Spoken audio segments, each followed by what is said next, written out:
Future city fourth city పేరుతో CM Revanth Reddy రాజకీయ drama ఆడుతున్నారని, ఆయనకు రియల్ ఎస్టేట్ గురించి తప్ప స్టేట్ గురించి పట్టింపు లేదని మాజీ మంత్రి BRS working president KT Ramarao ధ్వజమెత్తారు. వెల్దండలో సీఎం రేవంత్ రెడ్డికి 500 ఎకరాల భూమి ఉంది. ఆయన కుటుంబ సభ్యులు ఇటీవల 1000 ఎకరాలు నొక్కేశారు. మాడ్గుల ప్రాంతంలో భూముల రేట్లు పెంచేందుకు అత్తగారి ఊరుకు పెద్ద రోడ్డు వేస్తున్నాడు అని ఆరోపించారు. రేవంత్ రెడ్డి సీఎం అయిన తర్వాత 35 సార్లు ఢిల్లీ వెళ్లొచ్చాడని, కనీసం 35 పైసలు కూడా తేలేదని విమర్శించారు. కల్వకుర్తి నుంచి కొడంగల్ కు వలస వెళ్లిన రేవంత్ రెడ్డి అక్కడ ఇక్కడ చేసిందేమీ లేదని అన్నారు. అన్ని వర్గాల ప్రజలను మోసం చేసిన రేవంత్ రెడ్డి పతనం కల్వకుర్తి నుంచే ప్రారంభం కావాలని పిలుపునిచ్చారు. రంగారెడ్డి జిల్లా ఆమనగల్లు పట్టణంలో మంగళవారం నిర్వహించిన రైతు నిరసన దీక్షకు కేటీఆర్ ముఖ్య అతిథిగా హాజరయ్యారు. కల్వకుర్తి మాజీ ఎమ్మెల్యే జైపాల్ యాదవ్ అధ్యక్షతన ఏర్పాటు చేసిన సభలో మాట్లాడారు.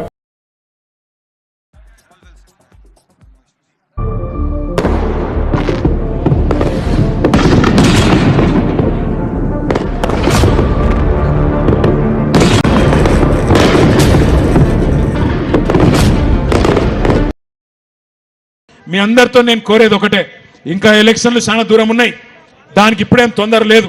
కానీ మనం ఎప్పటికప్పుడు జాగ్రత్తగా ఉండకపోతే, ఎప్పటికప్పుడు చైతన్యవంతంగా ఉండకపోతే మోసం జరుగుతుంది. నేను రైతన్నలందరికీ కూడా విజ్ఞప్తి చేస్తా ఉన్నా. చూస్తుంటే బాధ అనిపిస్తా ఉన్నది.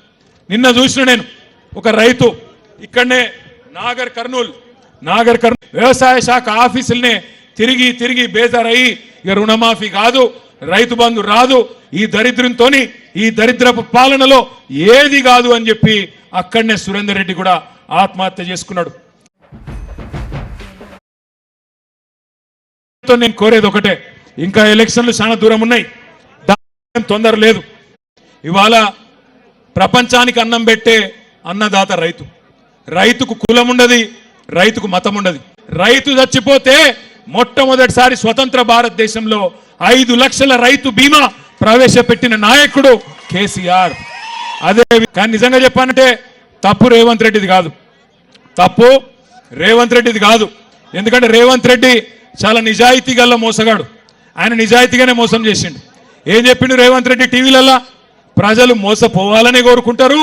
చూసిరా మీరు లేదా? అది మోసపోవాలనే కోరుకుంటారు ప్రజలు, మోసగాళ్ళని నమ్ముతారు, అందుకే మేము మోసం చేస్తూనే ఉంటాం అని చెప్పిండు.